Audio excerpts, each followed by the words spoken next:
नमस्कार, प्रभा साक्षी देख रहे हैं आप। आपके साथ मैं हूं अंकित सिंह। संसद का बजट सत्र चल रहा है। शनिवार को देश का बजट पेश किया गया था।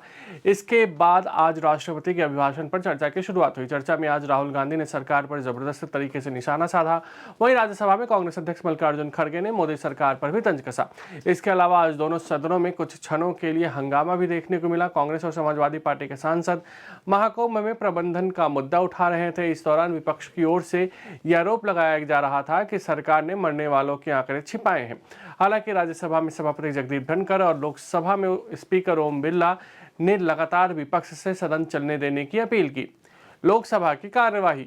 लोकसभा में नेता प्रतिपक्ष राहुल गांधी ने सोमवार को देश के लिए वैकल्पिक दृष्टिकोण अपनाने की जरूरत पर जोर दिया और कहा कि वंचित वर्गों की भागीदारी सुनिश्चित कर और इसे इलेक्ट्रिक वाहन, डेटा तथा आर्टिफिशियल इंटेलिजेंस से जुड़ी आधुनिक युग की क्रांति में भाग लेकर चीन को पछाड़ा जा सकता है। उन्होंने राष्ट्रपति के अभिभाषण पर लाए गए धन्यवाद प्रस्ताव पर चर्चा में भाग लेते हुए कहा कि प्रधानमंत्री नरेंद्र मोदी ने मेक इन इंडिया को लेकर प्रयास जरूर किया, लेकिन यह विचार विफल रहा क्योंकि विनिर्माण दर घट गई। उन्होंने कहा कि देश बेरोजगारी की समस्या का समाधान नहीं कर पा रहा है और इस बारे में युवाओं को कोई स्पष्ट जवाब देने में संयुक्त प्रगतिशील गठबंधन और राष्ट्रीय जनतांत्रिक गठबंधन दोनों की सरकारें विफल रही हैं। लोकसभा में नेता प्रतिपक्ष राहुल गांधी ने सोमवार को कहा कि लोकसभा चुनाव और महाराष्ट्र में विधानसभा चुनाव के बीच ही कुछ महीनों की अवधि में ही राज्य में हिमाचल प्रदेश की आबादी के बराबर मतदाताओं की संख्या बढ़ गई और ऐसे में निर्वाचन आयोग को प्रदेश के विपक्षी दलों को मतदाता सूची से जुड़े आंकड़े उपलब्ध कराने चाहिए। भारतीय जनता पार्टी के सांसद रामवीर सिंह विधूड़ी ने सोमवार को दिल्ली की आम आदमी पार्टी नेतृत्व सरकार पर देश की राजधानी को विदेशी लुटेरे महमूद गजनवी, मोहम्मद गौरी, तैमूर लंग, अहमद शाह अब्दाली, नादिर शाह और अंग्रेज शासकों की तरह लूटने का आरोप लगाया। विधूड़ी ने राष्ट्रपति द्रौपदी मुर्मू द्वारा गत 31 जनवरी को संसद के संयुक्त सत्र में दिए गए अभिभाषण के लिए उनके प्रति लोकसभा में धन्यवाद प्रस्ताव पेश करते हुए अपने लगभग पूरे भाषण में आम आदमी पार्टी, उसके नेताओं और दिल्ली में पार्टी की सरकार पर निशाना साधा। तृणमूल कांग्रेस की सांसद काकोली घोष दस्तीदार ने सोमवार को आरोप लगाया कि राष्ट्रपति द्रौपदी मुर्मू द्वारा 31 जनवरी को संसद के संयुक्त सत्र में दिए गए भाषण में महाकुंभ में भगदड़ की घटना पर मृतकों के परिजनों के प्रति शोक नहीं जताया गया और किसानों की कर्ज माफी पर भी इसमें कुछ नहीं कहा गया।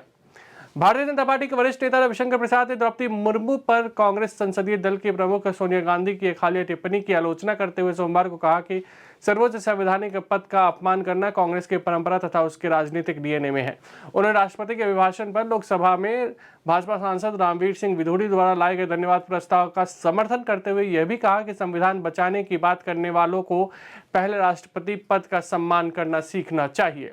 राज्यसभा की कार्यवाही। सरकार ने सोमवार को राज्यसभा को बताया कि विमानन कंपनियों को कॉल कार बम की झूठी धमकी देने के मामले में 2024 में 13 लोगों को गिरफ्तार किया गया। नागर विमानन राज्य मंत्री मुरलीधर मोहोल ने एक सवाल के लिखित जवाब में इस बात की जानकारी दी। कांग्रेस अध्यक्ष मल्लिकार्जुन खड़गे ने सोमवार को राज्यसभा में सरकार पर तीखा हमला बोला और सवाल किया कि यह अमृतकाल है या विषकाल है। राज्यसभा में विपक्ष के नेता ने आरोप लगाया कि सरकार सबके विकास की बात करती है, लेकिन यह सिर्फ चंद उद्योगपतियों, अमीरों और अपने कुछ दोस्तों का ही विकास कर रही है। उन्होंने कहा कि सरकार की नीतियों के कारण किसान और बेरोजगार आत्महत्या के लिए मजबूर हो रहे हैं।